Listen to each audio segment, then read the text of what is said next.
Hello दोस्तों, welcome to the Basu classes.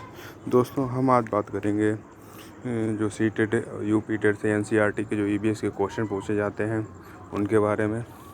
चलिए शुरू करते हैं। हम बात करेंगे जीव जंतु और एनिमल्स जो होते हैं उनके बारे में, उनसे रिलेटेड कौन किस प्रकार के क्वेश्चन बनते हैं उनके बारे में। चलिए शुरू करते हैं। जो हाथी जो होता है दोस्तों, हाथी एक वयस्क हाथी जो होता है वह एक दिन में लगभग 100 किलो से अधिक जो होते हैं पत्ते और झाड़ियाँ खा लेता है दोस्तों। और बात की जाए हाथी की नींद के बारे में दोस्तों, तो जो हाथी की नींद जो होती है ये बहुत कम सोते हैं। दिन में केवल 2 से 4 घंटे ही सोते हैं तथा हाथी का जो झुंड के बारे में बात करेंगे तो कि जो झुंड में केवल जो हथनियाँ और बच्चे होते हैं वह सबसे बच्चे ही होते हैं तथा जो सबसे बुजुर्ग हथनी होती है वह नेता होती है झुंड की दोस्तों। बात की जाए हाथी के बच्चे के बारे में तो नर हाथी जो होता है 14-15 साल की उम्र में जो होता है वह झुंड को छोड़ देता है दोस्तों। और जो हाथी का जो 3 महीने का बच्चे का वजन जो होता है वो लगभग 200 हो जाता है दोस्तों, 200 किलोग्राम दोस्तों। ठीक है, 2 कुंटल लगभग हो जाता है इसका वजन 3 महीने के बच्चे का। और जो हाथी के कान होते हैं वह दोस्तों हपा करने के काम, उनके बड़े बड़े कान होते हैं दोस्तों, तथा इन्हें कीचड़ और पानी में खेलना बहुत पसंद होता है दोस्तों। बात करते हैं दोस्तों स्लॉथ के बारे में। स्लॉथ जो है यह दुनिया का सबसे आलसी जानवर माना जाता है दोस्तों। ये भालू की तरह दिखता है, छोटे भालू की तरह का तथा ये 17 घंटे जो होता है पेड़ पर उल्टा लटक कर सोता है दोस्तों। बात की जाए स्लॉथ के जीवन के बारे में, यह 40 साल के जीवन में केवल 8 पेड़ों पर ही निवास बदलता रहता है दोस्तों, तथा ये पेड़ की पत्तियां और टहनियों को खाता रहता है दोस्तों। बात की जाए बाघ के बारे में तो दोस्तों अंधेरे में मनुष्यों से जो लगभग 6 गुना बेहतर देख सकता है बाघ दोस्तों, तथा इसकी जो मूंछें होती हैं ये शिकार की स्थिति पहली बात पता कर सकती हैं दोस्तों। बात की जाए तो ये स्थिति का पता कर सकती हैं दोस्तों। बात की जाए दहाड़ के बारे में तो इसकी जो दहाड़ होती है वह 3 किलोमीटर दूर तक सुनी जा सकती है दोस्तों, बाघ की दहाड़ जो होती है। और बात करेंगे हम लोग दोस्तों सांप के बारे में, तो भारत में केवल 4 प्रकार के जहरीले सांप पाए जाते हैं, जिसमें है नाग, करेत, दुबोया और अफाई दोस्तों। ठीक है, बात करेंगे सांप के दांत के बारे में तो दोस्तों इनके 2 खोखले जहर वाले दांत होते हैं, लेकिन वह शिकार को चबाता नहीं है दोस्तों। ये क्या करते हैं, जो शिकार होता है उसे सीधा निगल जाते हैं दोस्तों। बात करते हैं सांप के कान के बारे में तो बाहरी कान नहीं होते, यह ज़मीन पर जो कंपन होता है उसको महसूस करते हैं दोस्तों। और दोस्तों जो जो सांप के जो वो होते हैं जिसको बीन वगैरह बजाई जाती है, जिससे सांप इधर उधर हिलता डुलता है, तो वह किससे बनाई जाती है तो दोस्तों वह बनाई जाती है लौकी से दोस्तों। बात की जाए कालबेलिया जो होते हैं तो वह सांपों की एक प्रजाति है जो बीन की धुन पर सांपों को नचाती है। तो दोस्तों जो बीन होती है वह लौकी की बनाई जाती है।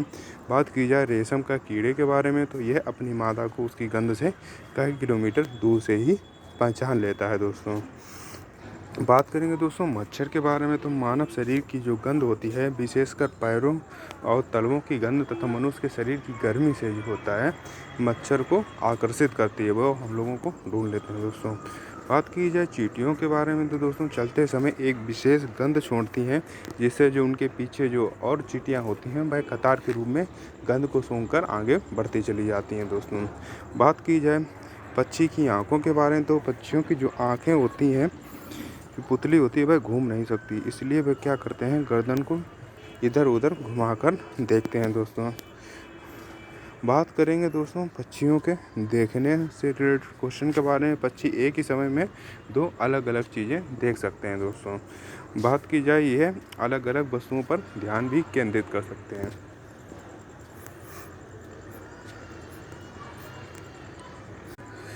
तो दोस्तों यह अलग अलग वस्तुओं पर एक ही समय में 2 अलग अलग वस्तुओं पर ध्यान केंद्रित कर सकते हैं पक्षी जो होते हैं। बात की जाए चील, बाज और गिद्ध होते हैं, ये हमसे लगभग 4 गुना अधिक दूर तक देख सकते हैं दोस्तों। बात की जाए उल्लू के बारे में तो ये अपनी गर्दन को काफ़ी हद तक पीछे घुमा लेता है दोस्तों। ये 270 डिग्री लगभग जो होती है वह अपनी गर्दन को पीछे घुमा लेता है दोस्तों। बात की जाए मैना के बारे में तो ये अपनी गर्दन को झटके से आगे पीछे करती है दोस्तों। बात की जाए जो कौन सा ऐसा पक्षी है जो अपना घोंसला स्वयं नहीं बनाता है, दूसरे के घोंसले में बच्चे देता है। तो दोस्तों वह पक्षी है कोयल दोस्तों। वह अपना घोंसला जो होती है स्वयं नहीं बनाती है, कौवे के घोंसले में ही अपने बच्चे दे देती है दोस्तों। अब बात करेंगे दोस्तों मैना के बारे में। तो दोस्तों मैना जो होती है वह अपनी झटके से आगे पीछे गर्दन करती है दोस्तों। बात करेंगे दोस्तों कल्चरी जो इंडियन रोबिन भी बोलते हैं, वह सड़क के किनारे तथा पत्थरों के जो बीच में घोंसला बनाती है दोस्तों।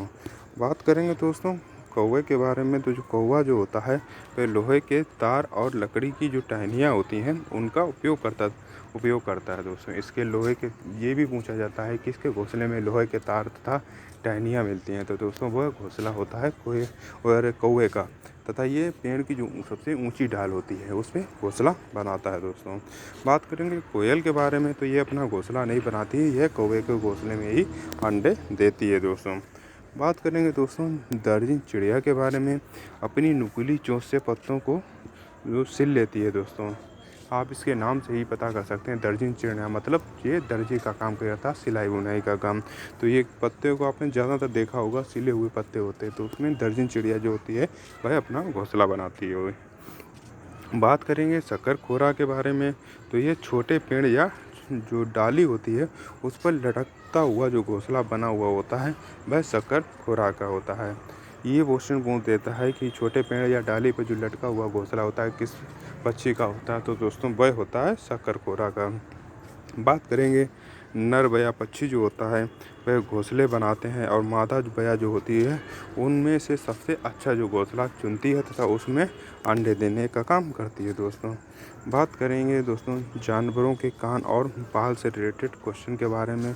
तो दोस्तों जिनके बाहरी कान और शरीर पर बाल होते हैं वह क्या करते हैं, बच्चे देते हैं दोस्तों।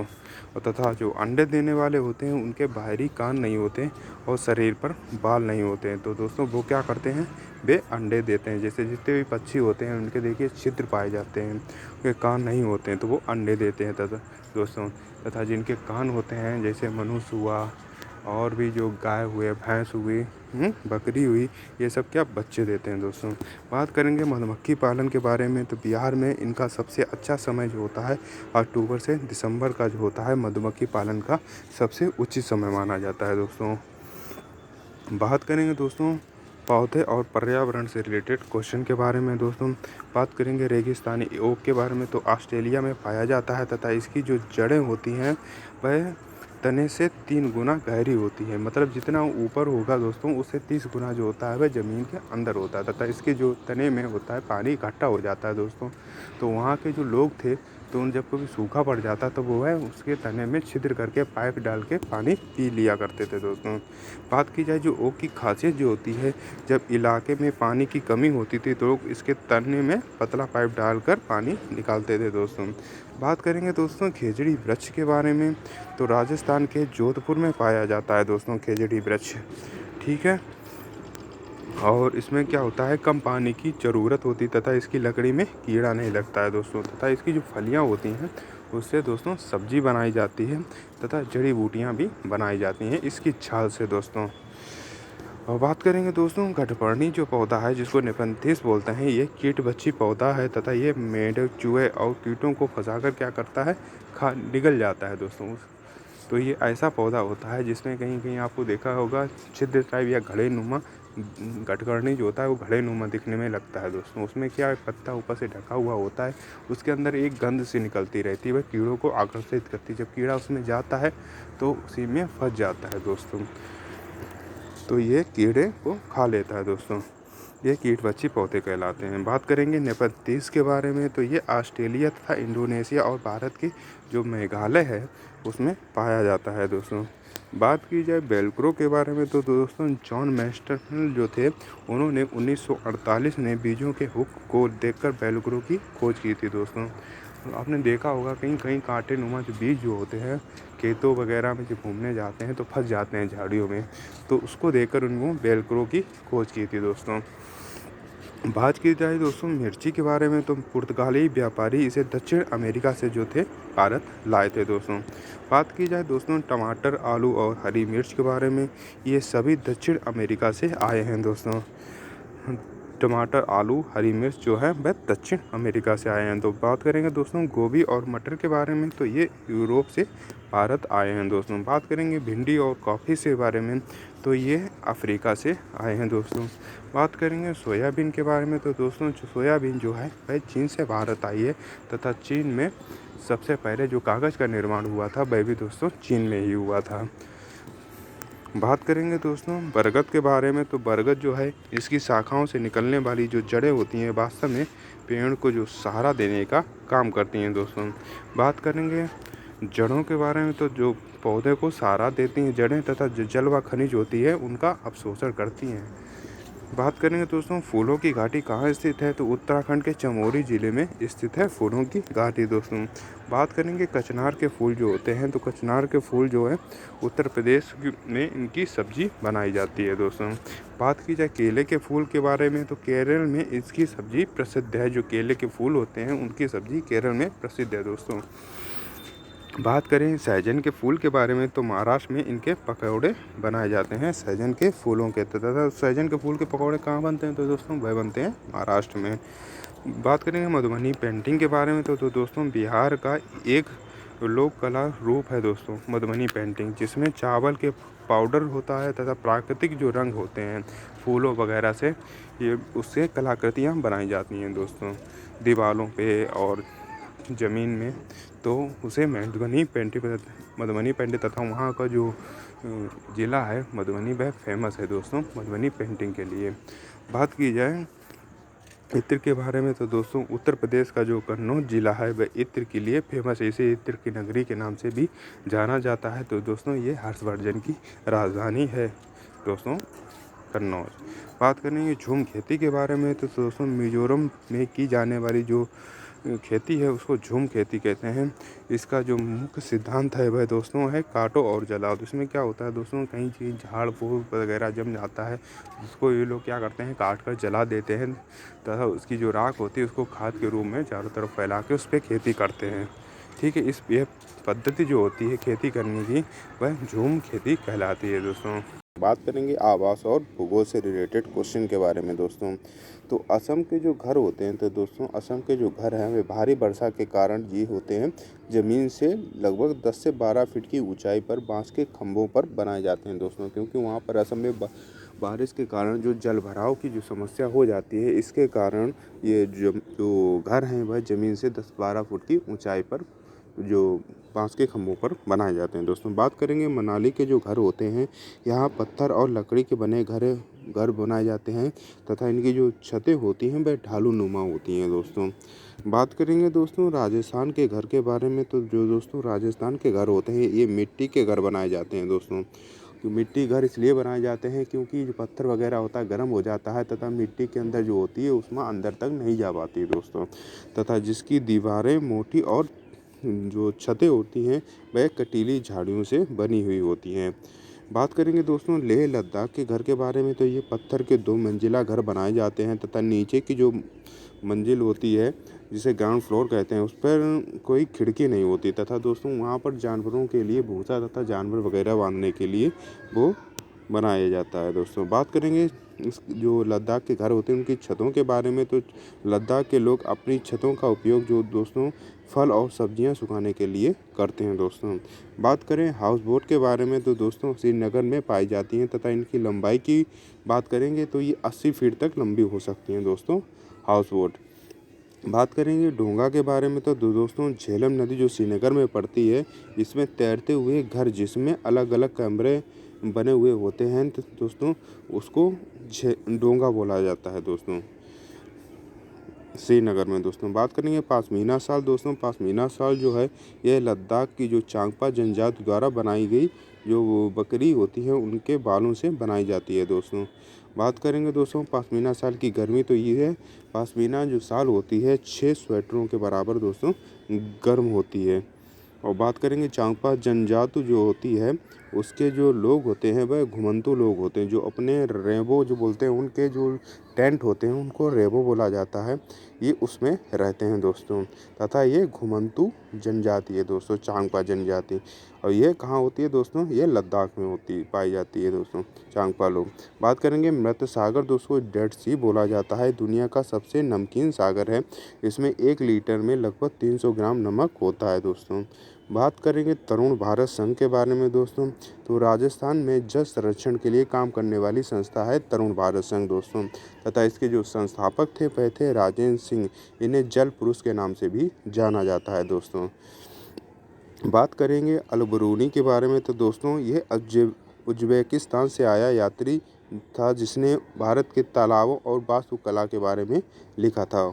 दोस्तों बात करेंगे दांडी यात्रा, तो दोस्तों दांडी यात्रा जो थी वह 1930 में महात्मा गांधी ने नमक कानून के खिलाफ अहमदाबाद से दांडी तक जो यात्रा की थी वह दांडी यात्रा कहलाती है दोस्तों।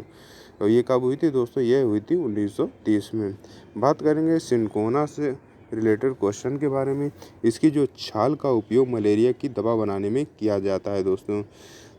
तथा बात करेंगे रोनाल्ड रॉस के बारे में, तो इन्होंने 1902 में नोबेल पुरस्कार जीता था दोस्तों, क्योंकि इन्हें जो मलेरिया की खोज की थी दोस्तों, ठीक है, जो मलेरिया की खोज थी, जो मलेरिया जो है मच्छर से फैलता है, तथा जो मलेरिया मच्छर भी इसमें सिनकोना की जो छाल होती है उससे दवा बनाई जाती है। बात करेंगे एनीमिया के बारे में दोस्तों, हीमोग्लोबिन या आयरन की कमी से फैलता है दोस्तों जो एनीमिया है दोस्तों। तो इसमें दोस्तों जो मुख्य स्रोत हैं वह है आंवला, गुड़ और हरी सब्जियां जो है इसके मुख्य स्रोत हैं दोस्तों, इसी को डॉक्टर खाने की सलाह देता है दोस्तों। बात करेंगे मिजोरम की भाषा दोस्तों, यहाँ पर मिजो नाम की भाषा बोली जाती है मिजोरम में, आप मिजोरम मिजो से रिलेट कर सकते हैं। बात करेंगे कुडुक के बारे में, तो झारखंड की एक जनजाति और उनकी भाषा जो है वह कुडुक है दोस्तों। कुडुक क्या है, ये झारखंड की एक जनजाति है उसकी भाषा है दोस्तों। बात करेंगे तोरंग के बारे में, तो कुडुक भाषा में जो जंगल होता है उसको तोरंग बोलते हैं, तो जंगल को तो जो कुडुक भाषा में क्या बोलते हैं, जंगल बोलते हैं। तथा जो कुडुक जो है वह झारखंड की एक जनजाति उसकी भाषा है दोस्तों।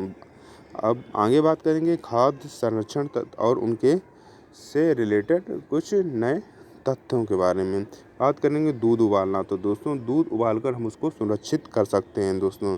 बात करेंगे धनिया और जो हरा साग होता है इसको क्या करते हैं, इसे गीले कपड़े में लपेटकर ताज़ा कुछ समय के लिए इसको ताज़ा रखा जा सकता है दोस्तों।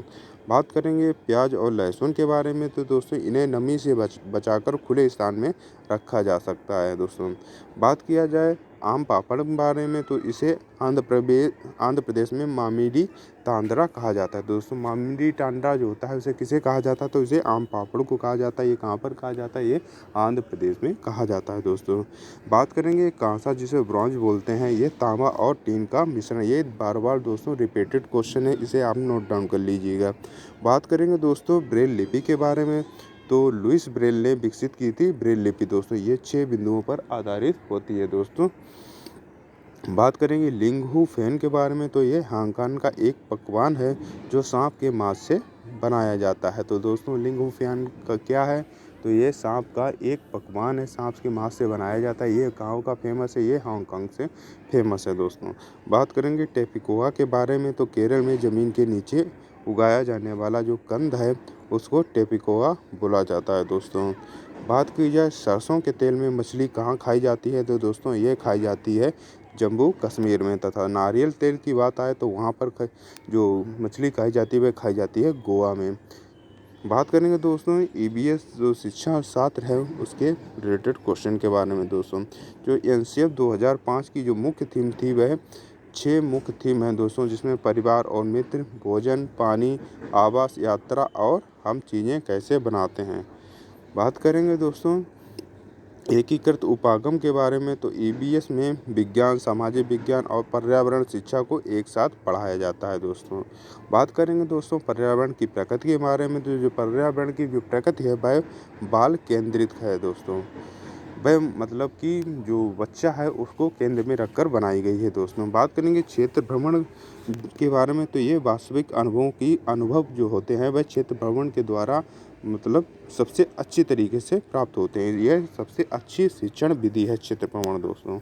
बात करें सीखने के सिद्धांत के बारे में, तो मूर्त से अमूर्त और सरल से कठिन और ज्ञात से अज्ञात ये सीखने के सिद्धांत हैं दोस्तों। बात करेंगे कहानी और कविताओं से रिलेटेड क्वेश्चन के बारे में, तो अमूर्त धारणाएं जो होती हैं उनको समझाने और जो संवेदनशीलता विकसित करने में सहायक होती हैं कहानियाँ और कविताएं दोस्तों। जब कोई चीज़ हमको बच्चों को समझ में नहीं आती तो उन्हें समझाने के लिए शिक्षक को कहानियाँ तथा कुछ उदाहरण और कविताएं मतलब बच्चों को सुनानी पड़ती हैं तथा उसमें उनका जिक्र होता है तो बच्चे अच्छी तरीके से उसको समझ लेते हैं दोस्तों। बात करेंगे अवलोकन के बारे में, तो दोस्तों बच्चों में डेटा एकत्र करने और पैटर्न बनाने की जो क्षमता होती है वह बढ़ जाती है दोस्तों। बात करेंगे दोस्तों पोर्टफोलियो के बारे में, तो बच्चे की जो शैक्षणिक और गैर शैक्षणिक जो प्रगति होती है, मतलब उन्होंने कितना उन्नत किया उसका जो क्रमिक रिकॉर्ड होता है उसको पोर्टफोलियो बोला जाता है दोस्तों। बात करेंगे दोस्तों रटकर सीखना, जो बच्चे होता है रटकर सीखने के बारे में, तो ईवीएस में इसका विरोध किया गया है। अच्छा, पर्यावरण जो शिक्षण है उसमें रटकर सीखने के सिद्धांत के खिलाफ है दोस्तों। बात करेंगे शिक्षण की भूमिका के बारे में, तो शिक्षक जो है वह एक सुविधादाता है दोस्तों तथा बच्चों का स्वयं जो शिक्षक होता है वह शिक्षक के मार्गदर्शन में बच्चे जो अपने स्वयं ज्ञान को खोजने का अवसर देंगे दोस्तों।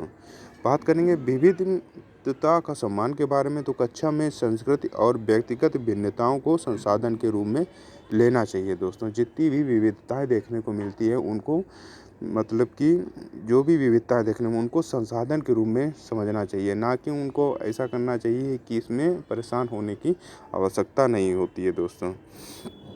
बात करते हैं सीसी क्या है, तो दोस्तों सीसीई है जो सतत और व्यापक मूल्यांकन जो बच्चे के सर्वांगीण जो विकास होता है उस पर जोर देता है दोस्तों। बात की जाए एनरिकमेंट गतिविधियां दोस्तों, जो प्रतिभाशाली बच्चों के लिए अतिरिक्त जो सीखने के जो अवसर उपलब्ध कराता है दोस्तों ये गतिविधियां जो। बात करेंगे मानचित्र जो मैपिंग होती है, तो ये बच्चों के दिशा ज्ञान और सापेक्ष जो स्थिति होती है उसको समझ विकसित करता है मानचित्र दोस्तों। बात करेंगे दोस्तों प्रश्नोत्तरी के बारे में, तो प्रश्नोत्तरी जो होती है बच्चों की जिज्ञासा और जो आलोचनात्मक सोच हो जाती है उसको बढ़ावा देती है दोस्तों। जो बच्चे की प्रश्नोत्तरी जब बच्चे करेंगे तो उनकी जिज्ञासा जागृत होगी तथा वो उसमें जो उनके मन में आएगा उसमें जो समझने के उसके अनुकूल तथा प्रतिकूल प्रश्न पूछेंगे जिससे उनकी जिज्ञासा जागृत होगी तथा उनके अंदर जो समझ विकसित होगी दोस्तों। बात करेंगे समूह कार्य के बारे में, तो सामाजिक कौशल और टीम वर्क विकसित करता है दोस्तों जितना सामूहिक कार्य। बात करेंगे दोस्तों हस्तपरक गतिविधियों के बारे में, तो यह करके सीखने पर आधारित है दोस्तों। बच्चे जो हैं वह करके सीखेंगे दोस्तों। बात करेंगे चित्र पढ़ने के बारे में, तो छोटे बच्चों के लिए एक प्रभावशाली उपकरण है दोस्तों चित्र पढ़ना दोस्तों। बात करेंगे सामुदायिक संसाधन के बारे में, तो दोस्तों बच्चों जो हैं वे बुजुर्गों किसानों तथा कारीगर जो होते हैं उनसे सीखने के स्रोत के रूप में उपयोग करेंगे दोस्तों। मतलब जितने भी बुजुर्ग होंगे तथा उनकी कुछ बातें सुनेंगे कारीगरों से मतलब तथा किसानों से उनके जो अनुभव होंगे वह उनको साझा करेंगे। तो ये सामुदायिक संसाधन हैं दोस्तों, इनका उपयोग किया जाएगा शिक्षण शास्त्र में दोस्तों। बात करेंगे पर्यावरण संरक्षण के बारे में, तो बच्चों को पर्यावरण के प्रति संवेदनशील और जिम्मेदार नागरिक बनाना ही पर्यावरण संरक्षण का मुख्य उद्देश्य है। अगर दोस्तों ये आपको वीडियो पसंद आए तो वीडियो को लाइक करें, चैनल को सब्सक्राइब करें तथा अपने दोस्तों को भी शेयर करें। धन्यवाद।